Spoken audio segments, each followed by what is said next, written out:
Memasang suction. Sing jing jing. Nyala beli. Waktunya 10 menit. Itunya sih. Udah. Iya kan. Diputer. Sing. Burak kelihatan. Apa nggak ada air? Iya. Kusuk. Ibu Kemudian kita lakukan suction ya. Suction, tangan kanan masukkan di sini ya. Oke. Dimasukkan dulu baru kita tutup. Tidak boleh lebih dari 10 detik. kemudian kita bilas. Nah, kemudian kita lagi suction sampai tidak ada bunyi Gargling. Gargling itu kalau tidak pakai alat kita bisa pakai cross finger swab. Kalau pakai alat pakai suction. Tapi harus diketahui apakah pasien itu curiga fraktur basis kranii atau tidak. Karena suction itu kontraindikasinya adalah curiga fraktur basis kranii. Kalau ada di soal jangan dilakukan suction, cukup di cross finger swab. Paham ya? Iya, paham. Kalau kalian tetap suction, kalian bisa saja nyedot cairan cerebrospinalnya, CSS di otak. Jelas ya? Nah, oke, kemudian ini sudah selesai. Kemudian kalau tadi di soal nanti kalian dikasih opsi. Misalkan mungkin Tezar dapatnya gargling. Nanti selanjutnya Mita misalkan dapatnya snoring. Nah, berarti kalau snoring dilakukan snoring Apa ya? pasang OPA. OPA kemarin itu yang pasien tidak sadar ya atau HCS-nya kurang dari 10. Ya, itu boleh dipasang OPA kemarin dibersihkan dulu, dibasahi ya. Iya, terus diukur. Kemudian selanjutnya kita ukur terlebih dahulu ya. Iya. Dari ujung hidung sampai ke angulus mandibula bisa atau ke angulus mandibula ya. Ini ujung mulut ya. Ujung mulut ke angulus mandibula ya, ujung mulut. Kemudian cara memasukkannya adalah kita seperti ini ya. Kemudian menyentuh palatum mole, terus diputar 180, kemudian didorong. Itu untuk OPA. Kalau NPA kemarin kita identifikasi dulu lubangnya ya. Ada sumbatan atau tidak. Kalau ada kotoran kita bersihkan, terus ambil, terus diukur dari ujung hidung ke ujung telinga ya, daun telinga bagian bawah. Terus kemudian kalau yang kanan kita bisa langsung kasih gel terus kita masukkan. Ya, itu untuk pasien yang sadar atau GCS-nya lebih dari 10. Kalau pasien sadar jangan dikasih OPA. Berarti muntah ya atau ada refleks gag. Itu untuk mengatasi suara snoring itu mengorok yang disebabkan karena pangkal lidah jatuh ke dalam belakang ya. Jelas ya? Pakai OPA atau MPA. Ya. Kemudian selanjutnya kalau ternyata terdengar stridor. Bikin Mengorok yang lebih kuat. Ya apa? Iya, suara kayak Stridor. lebih kenceng kan? Stridor itu membutuhkan apa namanya airway definitif ya. Bisa pasang ETT nanti di rumah sakit atau kalau tidak kita pasang kemarin needle tripothyroidectomy ya. Saya coba buatkan ya. Kalau itu apa di itu juga? Enggak kalau ini. Anak gendul sama itu aja. Ya, syukran. Habis, Iya, tapi ini ada telepon juga kan? enggak. Oh, dia mau. Itu demo ada suntikan. Enggak ada. Ya, Pinjam sebelah. apa kan yang gargling? Kita buat dari needle, ya needle-nya kurang lebih seperti ini ya. Tapi ini kita pakai abuket ya. Tapi nanti setelah itu kita pakai ini handscoon dipotong, kemudian ini ditempelkan di dalam sini. Jadi nanti kalau ada udara dia mengembang. Kalau inspirasi ekspirasi mengembang menulis. Ini untuk menunjukkan bahwa inspirasi ekspirasinya lewat sini. Karena kan ada udem kemarin ya. Garis stridor itu karena adanya udem di daerah faring sama laring. Faring-laring kan nggak bisa ke atas. Jadi kita tusuk di krikoid sama tiroid ini, ditusukkan ke dalam. Ya. Itu kita buat dari avokat aja nggak apa-apa ya. Kita coba pakai avokat. Oke, setelah itu kita buat ya, kemudian kita ini nanti sekali lagi ini untuk yang tersertifikasi ya atau yang sudah punya pelatihan ya. Ini tujuannya kenapa dilubangi? Itu karena untuk nusuk krikoid ini juga ya. Jess, kamu aja Jess. Belum Jess. Apa lagi? Oh, kemudian.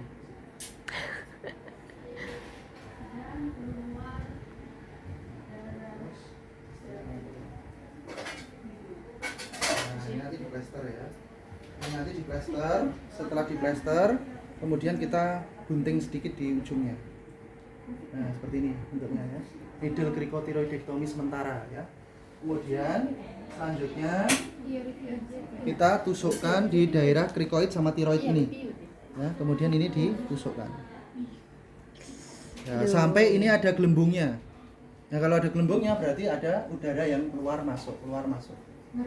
Ngeri ya. Tapi ini untuk menyelamatkan yang pertama. Kalau tidak, pasiennya nanti akan lewat. Ya. Atau bisa kita pasang RW definitif. Sebentar, ya. Ini harus tidur ya, Pak? Ya, tidur. Kita pasang ETT, namanya intubasi.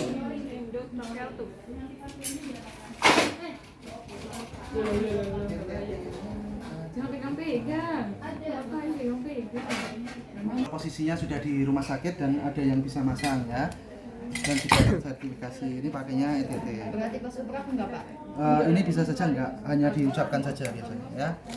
Nah, ini untuk stridor ya. Stridor kalau dipasang RW definitif untuk pemasangan ETT disebutnya dengan intubasi. Intubasi itu pemasangan ETT atau endotracheal tube. Nah, ini kita lepas ya karena tadi stridor snoringnya sudah teratasi. Kita ke stridornya. Kita langsung ke pemasangan ETT ya. Kita steril harusnya. Jadi ada satu asisten yang nyiapin, yang bersih. Sayanya sebagai yang steril. Ya. Ini adalah handle, ini adalah blade. Megang handle itu selalu tangan kiri, yang blade-nya sebelah kanan ya. Seperti ini. Kemudian di ini. Ya. Nyopot seperti ini lagi ya. Handle tangan kiri, blade sebelah kanan. Ini sudah harus tahu ya. Meskipun kalian kidal atau tidak harus seperti ini ya. Kemudian ini ujungnya ini harus dekat dengan kita yang mau dipasang. Bukan gini, kalau gini nggak bisa. Atau gini nggak bisa. Ya harus dekat dengan kita. Ini ke bawah. Ya. Ya. Terus kemudian posisinya adalah seperti ini. Ya. Kemudian kita siapkan, ini yang nyiapkan adalah asisten ya. Ini namanya apa? Ada yang tahu? Namanya stilet. Stilet itu untuk membantu kelengkungan dari ETT. Membantu kelengkungan ETT. Dimasukkannya ke dalam ETT. Nah, sekarang kalian nggak diajari secara khusus untuk ETT ya, karena ini harus membutuhkan pelatihan yang khusus. Ini dimasukkannya itu ke dalam sini. Nih. Supaya apa? Kalau kayak gini dimasukinya nggak bisa keras. Ya, jadi harus dibantu pakai stilet. STYLET, stilet. Ini bisa untuk melengkung, agak lengkung. Ya. Kemudian kita pasang wajib harus di atas. Ya, di atas pasien. Tangan kiri megang laringoskop. Ini namanya laringoskop ya. Tangan kanannya memegang ETT. Ya, kita masukkan ke dalam. Kita lihat lubang epiglotis, mencari lubang epiglotis ya. Nah, caranya ada nanti yang di sini dipakai flapboard ya untuk supaya lebih tegak, atau kita bisa tekan seperti ini. Kita cari epiglotisnya. Oke, kalau sudah maka kita tinggal gini aja. Nanti asistennya kasihkan saya. Coba, Jess. Ya. Posisinya gitu ya. Ya. Sini. Oke, kalau sudah, ini jangan mentok ke gigi ya. Jadi diangkat ke atas. Diangkatnya ke atas. Jangan gini. Kalau gini giginya patah ya. Nah, ke atas, kemudian dimasukin. Bisa nggak ya, ini bukan Phantom ETT soalnya. Nah ini, dah, oke sampai mentok. Oke, seperti ini. Kemudian setelah selesai kita lepas, ya. Kemudian stiletnya kita lepas. Terus kemudian kita hubungkan dengan apa tuh? Sebelum dipasang ke ventilator, kita bisa pakai ambu bag dulu. Ya. 1.000, 2.000,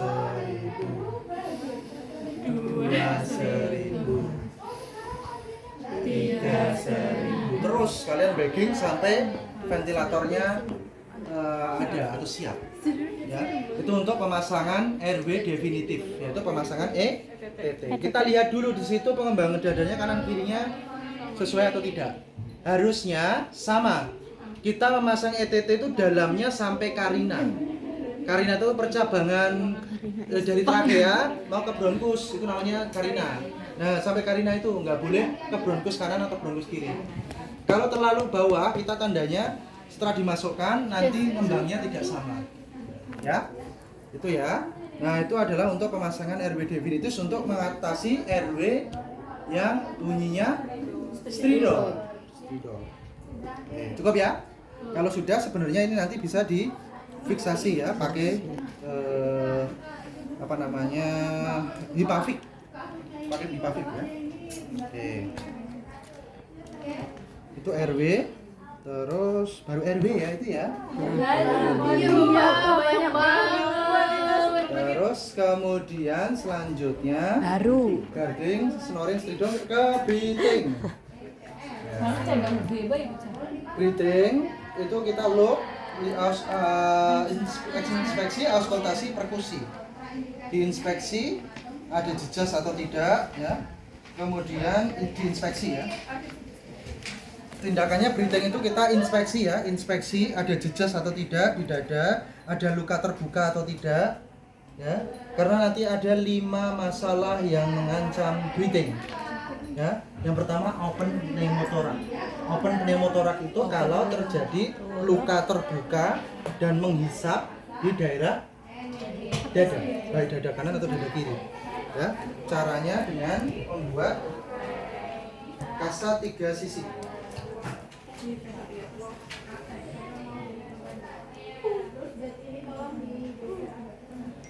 Oh, berarti dari itu soal ibu best itu kasa 3 sisi. Ya, open pneumotorak toh? Dari satunya Pak. Apanya? Bukannya dari sebelah. Oh iya. Tuh. Oh, sudah ada soal itu. Ada Pak. Kalian nggak bawa anu juga, nggak bawa plaster. Yes. Oh iya, juga ada Bapak di itunya tuh nama-nama alatnya ada. Iya. Minta wae sebelah. Minta. Bu, Pak Ridho minta plaster. Bu Novi. Jo rambut jo kelihatan jo. Yang pertama adalah open ya. Open pneumotorak itu ditandai dengan luka sucking chest wound atau luka menghisap. Contoh kebacok, ya kebacok, terus ada luka menganga, terus kemudian apa namanya besi, tertusuk besi, ya atau tertusuk pisau, atau tidak sengaja jatuh kena benda, terus ada luka menganga di sini, wajib kita tutup pakai kasa 3 sisi. Kasa 3 sisi itu kalian kasa, lapisi benda atau apapun yang kedap udara. Berarti kan plastik ya, plastik bisa tempelkan. Besok kalau ujian sudah langsung kalian tinggal nempel, ya, biar cepat. Nah kita tempelkan di sini lubangnya. Nanti di plester 3 sisi, 1, 2, 3. Biarkan satu sisinya terbuka. Itu untuk nanti keluar masuknya udara. Ya namanya kasa 3 sisi. Kasa 3 sisi untuk open pneumotorak. Nah, kemudian yang kedua adalah tension pneumotorak. Nah, ada tandanya di situ, ada nggak sih 5 kasus yang mengancam jiwa? Bu Besti ini belum print yang terbaru nih. Ya wes, nanti tak kasih yang baru ini. Kasih ke salah satu nanti ya, tinggal di fotokopi. Ada? Di situ juga nggak ada toh? Nggak ada. Oh sama berarti. Nanti tambahannya di SOP itu harus ada alat juga ya biar mahasiswa nggak bingung. Iya Pak, nggak ada alatnya deh. Jadi minta siapa aja? Di foto, nggak itu nggak tahu printing dapat dari mana. Tadi Makanya kamu dapat ini dari mana? Di depan. Oh kasa. Mikropor. Mikropor dari depan. Dari foto, cuma aku jawab dari foto. Kirain itu nama Udah dari alatnya. foto. Dari Bu Novi itu mah. Novi mah. Novi juga nggak ada ini. sama ya. Tuh. Namanya kaca 3 sisi. 3 sisi sebenarnya kalau di rumah sakit atau di awam itu 3,5 sisi. Jadi cukup sedikit aja. Nih, kasih untuk udara keluar. Ya. Kalau tidak, nanti udaranya keluar masuknya dari sini, bukan dari hidung atau mulut. Karena langsung menyedot udara di sini. Makanya kita tutup. Ada satu sisi yang tidak kita plester, namanya kasa 3 sisi. Ini open pneumotorak ya. Ini sudah ya. Ini namanya apa? Needle cricothyroidectomy. Nah, ini di cricoid sama tiroid. Nah, ini hasilnya seperti ini. Sebentar, saya buatkan.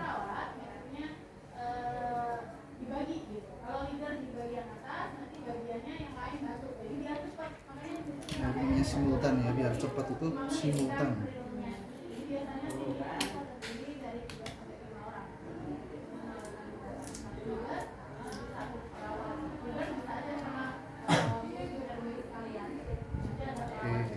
Bentuknya seperti ini ya. Tadi needle cricothyroidectomy sama needle thoracosintesis namanya ya. Untuk tension pneumotorak itu kita tusuk pakai needle thoracosintesis. Ya, needle thoracosintesis itu seperti ini. Itu diletakkan di ICS kedua mid clavicula. Yang di mana? Ya tergantung nanti tension pneumotoraknya di mana. Tension itu tandanya adalah ada distensi vena jugularis. Tanda tension itu ada distensi vena jugularis sama trakea pasien bergeser. Nah ini kan trakea nih. Kok bergesernya ke sana? Karena kan tabrakan kenceng tuh. Nah, trakeanya bergeser. Nah, itu tanda kalau ada tension. Kemudian selanjutnya adalah kita cek needle-nya misalkan di sebelah kanan ya. ICS kedua. Ini kan 1, ini 2. Mid clavicula, berarti di sini tusuknya. Ya, ini misalkan ini 1, ini 2. Di sini. Ya. ICS kedua mid clavicula, ke area yang mana yang mengalami tension. Kita tusukkan ya. Di ICS loh ya, bukan di kostanya. Kalau di kostanya nggak bisa tulang ya. Nah, ini ICS kita masukkan ke dalam. Sampai muncul udara. Ini nanti akan menggembung kalau ada udaranya. Ini namanya needle thoracosintesis. Kalau di leher tadi cricothyroidectomy. Ya. Beda ya? Ya, tadi untuk mengatasi stridor. Ya, kalau ini untuk mengatasi tension pneumotorak. Tension pneumotorak tadi apa tandanya? Distensi vena jugularis. Vena jugularis kan di sini nih. Harusnya kan nggak kelihatan. Jadi kelihatan ada distensinya venanya ya. Dan juga trakeanya pas dilihat itu bergeser. Ya. Tension pneumotorak. Kemudian selanjutnya adalah tadi open, tandanya apa? Ada luka menghisap. Luka menghisap atau sucking chest wound. Sucking chest wound ya. Ini open, ini tension. Terus kemudian selanjutnya adalah masif hematotorak. Ada perdarahan di rongga torak. Ya. Di rongga torak kita lihat ada perdarahan, itu karena apa? Kita inspeksi toraknya itu tidak mengembang dengan bebas atau dengan maksimal. Loh, ini kok tertinggal salah satu ya? Di sebelah kanan ya? Atau tertinggal di sebelah kiri? Ya, itu kemungkinan besar ada masif hematotorak. Hematotorak itu perdarahan di dalam rongga torak. Masif itu terus-menerus. Ya, ada terus-menerus. Kemudian kita coba auskultasi. Diinspeksi ada lebam atau ada jejak sebelah kanan misalkan. Kemudian di auskultasi. Nah, kita bandingkan kanan dan kiri ya. Oh, ini kok jauh ya, nggak ada nafasnya jauh. Nah di sini kok jelas hembusannya Pak, enggak, kalau sadar ya bisa tarik nafas ya. Kalau enggak kita bandingkan saja di auskultasi, ternyata ada salah satu bagian yang terendam oleh darah. Kalau terendam kan berarti parunya nggak bisa mengembang dan mengembis. Nah itu nanti pengembangan dadanya tidak simetris. Kemudian bisa kita lakukan perkusi. Perkusi harusnya suaranya dullness. Dullness itu karena ada cairan, ya, dullness. Atau redup. Ini kok redup ya? Di sininya perkusinya lebih terdengar. Nah di sininya terendam oleh air. Nah itu sudah menunjukkan bahwa di sini ada masif hematotoraks. Kalau masif hematotoraks, maka kita harus melakukan pemasangan WSD. Nanti kalau misalkan ada soal ya tinggal dipasang aja ya. Pasang saja. Baru B, sabar. Baru B. Sudah gini aja dipasang aja, pasang WSD, karena pasang WSD itu di ruang operasi ya, dan oleh dokter kita nanti asisteni untuk pemasangannya. Ini pasang WSD, udah gini aja sambungan. Pasang WSD ya. Masif hematotoraks kita pakai WSD, nanti dilakukan laparotomi. Namanya adalah torakotomi. Torakotomi itu pembedahan torak. Ya, pemasangan WSD atau nanti torakotomi, pembedahan torak. Itu yang ketiga. Terus kemudian bisa saja ditemukan flail chest dengan kontusio paru. Flail chest itu kostanya patah, ya, dengan kontusio paru, parunya memar. Pasti kan sakit sekali. Nanti kalian di ujian tinggal disampaikan memberikan analgetik, ya, dan juga RW definitif. Ya, RW definitif ini pasang ETT ini kan ini sudah nih, sama kasih analgetik. Ya, karena nyeri sekali ya. Bayangkan tulang kosta kalian nusuk paru, parunya sampai hematom, pasti kan nyeri sekali ya. Ya makanya kasih analgetik, langkah utamanya analgetik dan RW definitif. Ya kemudian yang terakhir adalah tamponade jantung. Tamponade jantung itu kita tadi auskultasi, bunyi jantungnya menjauh. Jauh itu artinya tidak terdengar ya. Bunyi jantungnya tidak terdengar, itu namanya tamponade. Tamponade itu ya karena trauma ya. Kita auskultasi, jantung kan di sini, efek di sini. Nah itu suara jantungnya jauh atau melemah, itu namanya tamponade ya. Tampilkan tamponade. Biasanya yang paling sering untuk kasus itu hanya tension, open, sama massive, sama flail chest ya. Tapi yang paling sering lagi hanya dua, open sama tension. Suruh milih. Ya, itu untuk breathing. Breathing tadi untuk diinspeksi pengembangan dadanya bagaimana, di dada ada jejas atau tidak, ya. Kemudian diauskultasi suara jantung dan nafasnya bagaimana, dan diperkusi, dibandingkan kanan dan kiri, ya, untuk menemukan 5 masalah yang mengancam breathing: open pneumotoraks, tension pneumotoraks, massive hematotoraks, flail chest dengan kontusio paru. Yang kelima adalah tamponade jantung. Ya, di breathing harus bisa menemukan itu. Baru setelah itu, kalau pasiennya tidak adekuat nafasnya, kita bisa berikan oksigenasi, karena breathing plus oksigenasi disesuaikan kebutuhannya pasien, apakah menggunakan nasal kanul cukup atau nanti dicek analisa gas darah dulu ya, diambil darah venanya, terus AGD-nya dinilai, ada asidosis tidak, ada alkalosis tidak, alkalosisnya respiratorik atau metabolik, ya, disesuaikan untuk butuh oksigen yang banyak atau tidak. Kita bisa berikan misalkan Simpomas dulu aja ya, kita pakai Simpomas.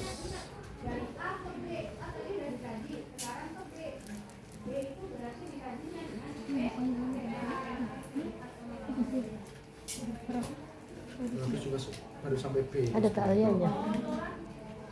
Ya Allah, itu anak. Terus gak apa-apa ya. Nah, ini Simpomas. Ya, Simpomas itu berarti berapa? Antara Anak. Ya ini anak. Nah, contoh. Simpomas berapa liter per menit? Simpomas Simpel Mas. 6 sampai 8 ya. Kalau nasal kandel itu kan 1 sampai 6 menit. Kalau pasiennya masih cengap-cengap, masih dengan cuping hidung, dengan retraksi dinding dada, naikkan dengan menggunakan Simple Mas. Kalau sudah ada analisa gas darahnya, dilihat pakai rebreathing atau non rebreathing ya. Kita hubungkan dengan oksigen, kemudian kita ambilkan misalkan ini udah habis ya. Nanti sampai 8 misalkan ya, sampai 8. Jadi ini sudah mengatasi breathing. Kita mengatasi breathing sama diberikan oksigenasi supaya oksigenasinya adekuat. Jelas ya? Oke. Selanjutnya kita masuk ke C. C ya. Circulation plus kontrol perdarahan dan perbaiki volume. Yang pertama kita harus menentukan apakah ada perdarahan interna atau eksterna. Kalau eksterna gampang karena kelihatan. Ada fraktur, di sini ada luka robek, ada masif yang keluar darahnya, itu perdarahan eksterna. Misalkan di sini di femur ya, ada perdarahan, maka kita kontrol perdarahan dulu dengan ZDEP. Nah, DEP. Tekan. Nah, kita harusnya pakai kasa gulung ya, tapi kalau nggak ada kita pakai Medela nggak apa-apa. Lipatan berapa kemarin? 8. Kalau yang digunakan untuk ini 8 ya.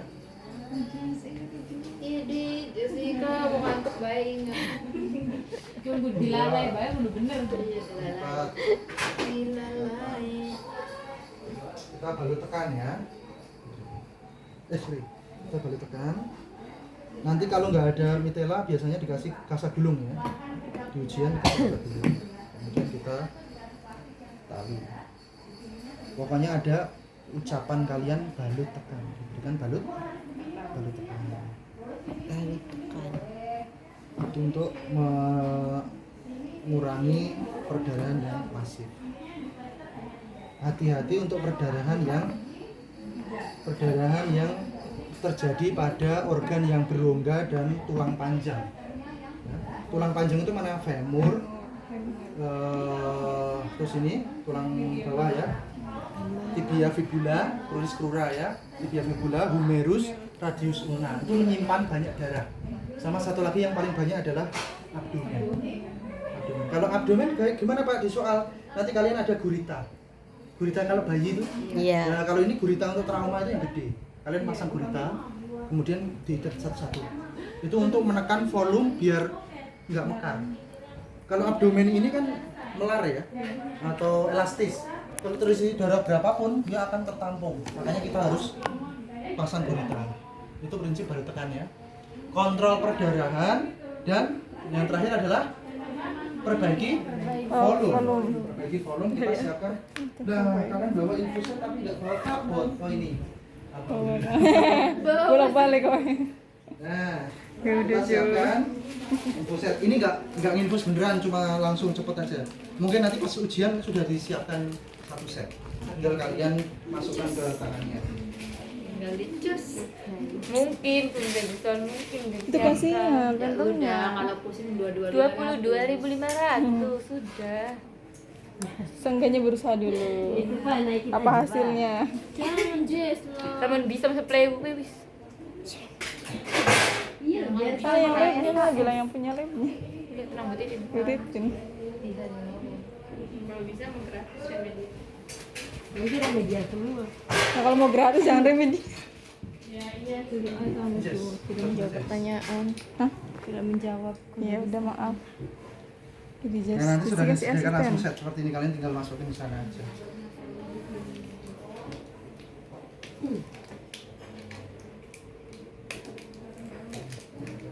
Udah mau 40 menit. 40 menit. Iya. Masya Allah. Enggak, nanti kalau ujian langsung disediakan alat Ya mungkin nggak yang nggak tahu. Kalau ujian Ya, 10 menit. Cus. tet remed wis Baru A aja itu tuh. baru Baru A. RW doang. sudah melakukan Pemeriksaan dari primary survey dan sampai secondary survey. pemeriksaan selesai pasien sudah sadar di Dokumentasi. bawah ICU. Kan tidak sadar nih ICU. Oh iya di bawah Tusukkan ICU sini. atau di wujud. Tusukkan di sini ya. Awas, tusukkan. Bismillah. Bismillahirrahmanirrahim. Sulit ya. Hati-hati, hati-hati tangannya. Jagal aja. Tusukkan di sini. Terus. Nah, terus. Gak apa-apa, Mit. Udah bayar, Mit. Perlarang atau gamit. Tuh, pester. Udah, ini pura-pura gini aja Iya. ya. Oke, sudah. Kontrol perdarahan dan juga perbaiki volume. Kalau ada frakturnya setelah dibalut tekan, kalian pasang balut. Bidai. Nah, ini ditempelkan aja. Nah, kayak tadi yang kemarin Nggak usah, itu kayak ya? kemarin itu nggak cukup ya. Berarti ujian juga sama, Pak? Sama. Tempelin. Ditaruh aja Bapak. Ya bilang aja udah. Bilang aja. Bilang balut bidai. Pasang balut bidai. Pasang balut bidai. Nah. Bisa ngadeg-ngadeg. Ih, ku Oh, sikile. ini sikile. Cukup sah. Sudah tidak apa-apa. Itu udah ada kutepe. Besok kalau ujian, ini mitila itu sudah harus lipatan 8 ya. Biar nanti temennya langsung Sampai pakai. yang tiket di pengajian. Nah, ini satu aja ya. Itu soal. Kemarin kan gini ya Iya. caranya. Masukkan. Ya sulit. Enggak muat. Nah, ini kok Nggak karena muat. saya Ya tadi udah lupa. disiapin paling enggak. Ya kayak Begini itulah. ya disiapin semua, disiapin. Dah ditali ya. Iya. Seperti kemarin. Ini sudah semuanya untuk B. perdarahan. Ece ya. Kalau internal tadi ya di perut kita pasang gurita. Terus kemudian eksternal seperti ini. Terus ada fraktur kita pasang Bidai. balut bidai. Jangan lupa Perbaikan volume. dikasih infus, di loading ya 2 jalur ya. 2 jalur itu 1 sampai 2 liter. Kalau ini satu flabot 500 berarti berapa flabot? 4 flabot. 4 flabot berarti 2 kanan 2 kiri. Langsung di loading. Oh, Ya. iya, iya. Kenapa demikian? Supaya tidak terjadi hipovolemi. Hipovolemi itu perdarahan karena ini. Darahnya Ya. Makanya kita ganti dulu sementara pakai cairan ya. Cairannya RL. RL. Cairannya harus RL. RL. Kenapa RL? Karena jumlah atau ukuran Daltonnya itu mirip dengan darah. Pak, kenapa nggak langsung ditransfusi pakai darah? Di kita masa cepet banget order darahnya, ya kan lama. Jadi yang penting volumenya dulu, ya volumenya dulu terpenuhi. Nanti kalau sudah ada darah baru ditransfusikan darah. Karena bagaimanapun darah itu harus diganti dengan darah.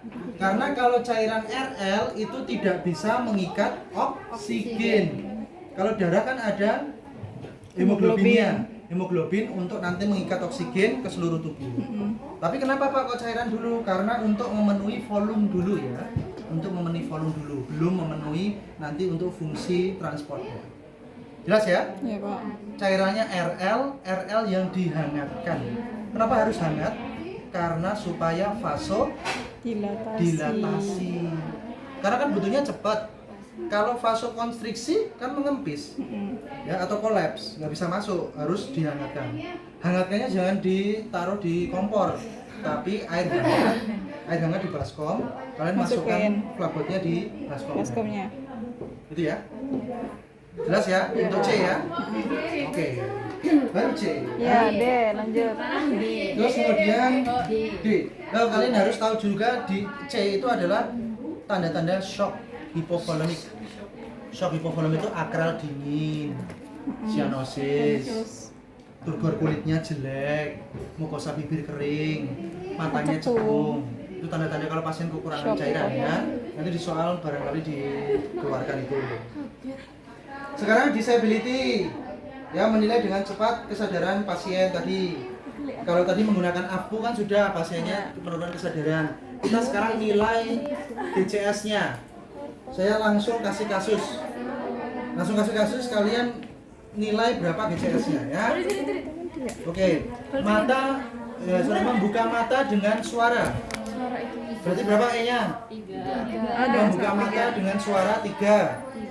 Kemudian verbalnya hanya mengerang, kata-kata saja. Tidak membentuk arti. 3. Mengerang. Dua.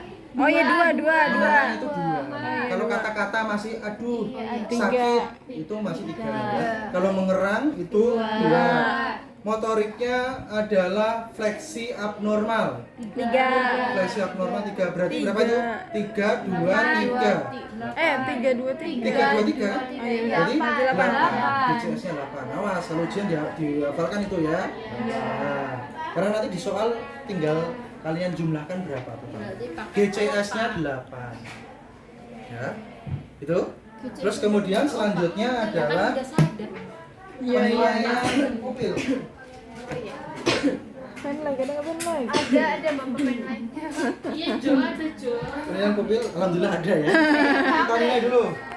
Kita nilai. Ini tidak boleh langsung nyenter ya. Kita harus lewat. Kalau ini responnya ada, berarti Ini dulu ketaruh. berarti mengecil ya. Mengecil. Sionosis. Meiosis. Mengecil. Meiosis. Meiosis ya. Simbiosis. Oke, mengecil sama dan ukurannya sama berarti isokor disampaikan. Isokor.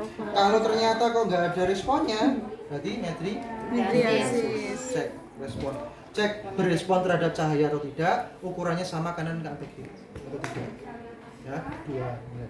Terus kemudian kalau pasiennya sadar, cek kekuatan ototnya juga ya, bandingkan kanan dan kiri. Pak, tangan kanannya bisa diangkat nggak Pak? Yang ini bisa nih. Nah yang satu fraktur segini ya, yang fraktur. Nah itu untuk mengukur kekuatan ototnya. Yang kanan 5, yang kirinya 1 atau 0. Itu ya. Yang kaki juga sama. Oh ini masih bisa karena nggak ada trauma. Berarti 5. Ini karena ada fraktur, jadi yang digerakkan cuma 1 aja di sana. Berarti kekuatan ototnya 1. Itu ya. GCS, pupil, kekuatan otot dibandingkan kanan dan kiri. Itu D ya, disability. Terus kemudian selanjutnya adalah E ya, pupil dan kekuatan otot. Oke. Exposure kita buka semua ya, tadi kan diselimuti. Exposure itu kita buka semua, kemudian kita cek di mana lokasinya, traumanya. Ada fraktur di humerus sebelah kiri, femur sebelah kiri. Kemudian kita akan menilai di bagian belakang, kita lakukan lock roll ya. Lock roll ya. Ya, kamu di sana aja. Di sana. Jihan. Siapa ya? Yang nggak mau video, kamu sini. Ini sama Jihan ya? Iya. Jihan. Terus? Terus satu lagi sana. Mir. Dari sana. Kalau mau. Kamu sini. Sini aja itu Mira aja. Sudah lah. Ini namanya teknik lock roll. Lock roll. Lock roll. Oh, Esa kamu jangan kamu lagi video. Di balang Jessica. Balang lah dah, Jessica. Ini umpet sini ya. Kamu sini. Sebentar. Saya lepas dulu ya. Ini sudah tadi ya. Dilepas juga kan? Ini untuk mengecek trauma di bagian belakang menggunakan lock roll dari sini ke sini. Terus ini sini. Nah, dari sini. Ini hanya miring aja. Itu tangannya ini, silang di sini. Kamu sini. Jo. Ini hanya nanti disampaikan saja lock roll. Miru juga, Nah, ini miru. tekniknya. Gimana gini? Nyilang Nah, ya. iya. Kamu nyilang di sana. Oke, nyilang. Oke. Teser ngasih apa-apa. Dalam hitungan ketiga miring ke sebelah kiri. 1, 2, 3. Sebelah kiri pasien. Oke, sudah. Kemudian tangannya Jihan ini ngeraba di bagian belakang dulu sampai sekenanya. Hop. Di situ ada trauma atau tidak? Kalau ada, sampaikan ada trauma di punggung. Ada trauma di Atau punggung. ada tonjolan di vertebra. Terus yang kedua, kamu Jo. raba ke bawah lagi sampai ke gluteal, ke bawah sampai ke paha bagian belakang. Ada trauma atau tidak? Ada, Disampaikan. Tidak ada trauma. Tidak ada trauma. Kamu di Mir. kaki sini sama sini. Ada trauma lagi atau tidak? Itu teknik lock roll. Oke, kalau sudah Lock roll. posisinya seperti semula. Menyilang. Nyilang. Oke. Teser bilang dalam hitungan ketiga kembali ke posisi semula. Dalam hitungan ketiga kembali ke posisi semula. 1, 2, 3. Jeng. Allah. Namanya lock roll. Wow. Bukan egg roll. Sirah Allah. Terus setelah itu cegah hipotermi, diselimuti lagi. Ikutin. Cegah Allah. Exposure plus cegah hipotermi. Dibuka, cari dulu semuanya pakai lokrol. Terus kemudian cegah hipotermi, diselimuti kembali. Itu sampai E. Kalau E kemudian sampai evaluasi. Evaluasi itu dari A, A-nya sudah oke, tidak ada gargling roaring trigger. Breathing-nya, RR-nya sekarang kalau terpasang bedside ya, sudah 22 kali per menit. Ini sudah terpasang, oke. C-nya sudah tidak ada sumber perdarahan lagi. GCS-nya masih 8. Terus kemudian semuanya sudah tidak ada trauma. E sudah teratasi. Kemudian terakhir selanjutnya adalah F. Foley kateter. Kateternya bawah enggak? Tidak. Tidak. Prememori aja ya. Tidak ada ya Pak. Prememori. Nanti tinggal pasang aja di sini. Tinggal pasang. Beneran dipasang? Foley kateter ya. Dipasang bener. Ya tinggal dipasang aja gini aja. Tok, nggak usah pakai steril dan seterusnya pakai duk steril enggak. Cukup sampaikan aja Foley kateter. Tapi diingat kasusnya ada kontraindikasi atau tidak. Laki-laki ada hematom skrotum, boleh dipasang nggak? Tidak. Perempuan ada hematom perineum? Tidak. Apa saja kontraindikasi pemasangan Foley kateter pada laki-laki? Ada darah di Ada darah di orifice uretra uretra eksterna. eksterna. Yang kedua, Skrotum hematom. hematom skrotum. Yang ketiga, RT prostat melayang. rektaltose. Rektaltose. Rektaltose, teraba prostatnya melayang. 3 itu ya. Kalau perempuan, Keluar darah dari orificium uretra eksterna. Lubang itu loh, lubang pipis Iya. dari perempuan. Awas jangan kebalik ya. Kan ada 3 tuh. Iya. Orificium uretra eksterna, vagina sama anus. Iya. Itu yang paling atas. Ya, itu ada darahnya muncul di situ. Nah, itu kalian nggak boleh. Terus satunya hematom Perineum. perineum. Kalau di soal ada itu jangan sekali-kali pasang kateter. Pasti nilainya jelek. Karena salah. Remedia. Ya, pasti salah. Oke, terus F, G, gastric Tuh. tube. Gastric tube dilakukan bila tidak ada kontraindikasi. Apa kontraindikasi pemasangan NGT? Trauma basis krani. Curiga. Curiga. Fraktur basis. Krani. Curiga. Curiga aku mah. Curiga aku mah. Curiga aja nggak boleh ya. Karena apa? Kita nggak boleh mengatakan fraktur karena belum Curiga. pemeriksaan penunjang. Curiga Ya, trauma di basis kegawat krani. daruratan curiga fraktur servikal, curiga fraktur basis krani. Oke, ini kita langsung pasang ya. Kita langsung pasang aja. Nanti di ujian juga gini aja langsung pasang. Itu basis. Itu basi. Itu basis Pak. Basis ya astaga. Oke, ini NGT ya. Kalau di soal tidak ada kontraindikasi dipasang.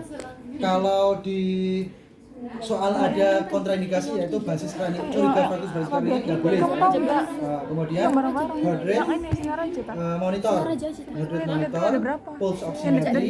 Nanti kalau di ujian ada pulse oximetry, tempelkan di jempol ya. Tempelkan di jempol. itu apa? Pulse oximetry untuk ngecek saturasi itu. Karena ada tuh kita punya. Tempelkan di sini. Nanti berapa? Saturasi oksigen namanya itu pulse oximetry ya. Terus sama EKG kalau ada ya boleh silakan ya. Semua dipasang. Ditempelin semua badannya. Iya dong. Siapa ya? Sudah semua pemeriksaan radiologi. Nah, nanti di radiologi dulu ya. Dicek semuanya apakah ada fraktur beneran atau Udah biarin enggak. aja. Ya. Biarin aja lo udah. Itu heart rate monitor, apa lagi? Pulse oximetry, pemeriksaan radiologi. Ya, itu H. Sudah selesai primary survey. Berapa totalnya? Berapa menit? Saya sambil Udah menjelaskan. habis 1 jam. 1 jam. Iya. Masya Allah. Enggak, nanti kita praktekannya cepat karena Allah. alatnya sudah ada semuanya dan tidak sambil menjelaskan seperti saya. Kan tinggal dipilih aja RW-nya snoring, breathing-nya open, circulation-nya fraktur di femur. Ya, seperti itu aja nanti ya. Terus kemudian selanjutnya kita ke secondary survey. Ya, kalau tadi sudah, kalau sudah sampai H, kita reevaluasi lagi ya. Iya, lagi dianya SD-nya beda Oke, kan. reevaluasi. Cepet-cepet. Tadi sampai E, reevaluasi. Sampai H, reevaluasi lagi. Reevaluasi lagi. Jangan-jangan kita sudah sampai H, breathing-nya bermasalah lagi. Ya, di reevaluasi lagi. Kalau sudah reevaluasi sudah oke, primary survey, masuk ke secondary Secondary survey. Kita sekalian mau pakai sampel boleh, mau pakai kompak boleh. Kompak Nah, aja. kalau mau lebih gampang ya pakai kompak aja ya. Indonesia. Nah, yang pertama adalah Keluhan. Kalau pasiennya sadar bisa ditanya ya. Iya. Kan sudah stabil, AB sampai H-nya sudah diatasi. Pak, tadi masih keluhannya apa Pak? Masih nyeri Mas di kakinya dan dada. Nah, itu keluhan dicatat. Terus setelah itu obat Pak, obat terakhir apa Pak? Tidak minum obat ya Pak? Ya, udah, tulis kalau tidak minum obat. Terus atau PCT gitu. Iya. O M makan terakhirnya apa Pak? Terus P Penyakit penyerta. Bapak punya penyakit apa Pak sebelumnya? Hipertensi. Iya, hipertensi. P A alergi. Bapak alergi apa Pak? Obat Alergi antibiotik. udang, alergi obat. Obatnya apa Pak? Obat itu tuh Mas untuk tekanan darah tuh. Oh ternyata amlodipin nggak cocok, pakainya yang captopril misalnya. Terus terakhir adalah kejadian. Pak tadi kejadian kecelakaannya gimana sih Pak? Saya ditabrak Mas dari samping. Nah kejadiannya ya itu pakai kompak. Kemudian selanjutnya adalah kita ngecek semua finger in every orifice atau semua lubang yang ada di tubuh itu kita periksa kembali. Telinga ada perdarahan tidak? Tidak. Hidung Tidak ada, mulut tidak ada, mata. Di mata nggak ada. Terus kemudian kita buka lagi di apa namanya genitalia sama di anus. Ya itu ada perdarahan atau tidak. Kalau nggak ada berarti aman. Kemudian selanjutnya adalah TTV. Kita lakukan pemeriksaan. TTV banyak banget ya. Kalian pura-pura TTV ya. Kalian pura-pura TTV. Nanti di tensi. Wisga. Tekanan darahnya 140/90, heart rate-nya 102, RR-nya 26, suhunya 38,3. Nah, disampaikan TTV-nya. Kondisi pasien sudah stabil dan siap untuk dipindah ke ruangan lain atau ke rumah sakit yang lain. Siap dirujuk. Selesai. Oh iya, tuh habis itu. 55 menit. 50 menit Mas. Oh iya, Ding. Baik, alhamdulillah itu ya mahasiswa. Satu tindakan initial assessment yaitu primary dan secondary survey. Selesai. Bercabang Oke, sekarang primary. saya kasih kasus masing-masing. Aduh. Dicatat ya.